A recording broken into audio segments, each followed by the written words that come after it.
Hello, শুভ দুপুর বন্ধুরা। দেখো আমি আজ কী রান্না করছি।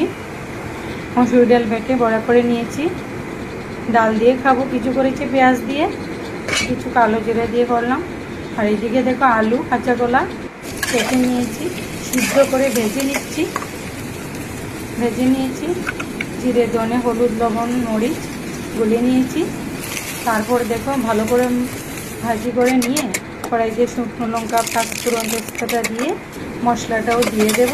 জিরে ধনে মশলাটা যে তুলে রেখেছিলাম, এখন ভালো করে ভেজে দুটো কাঁচা লঙ্কাও চিড়ে দিয়েছি, অল্প আদা দিয়ে দিলাম, গরম জল করে রেখেছি, জলটাও দিয়ে দিলাম। আর জলটা ফুটে এলে পরে ডালের বড়াগুলো দিয়ে দেব, কালো জিরের বড়াগুলো দিয়ে দিলাম। আর এখন একটু ঢাকা দিয়ে দেব, তারপর একটু গরম মশলা দিয়ে নামিয়ে নেব। নামিয়ে নিলেই হয়ে গেল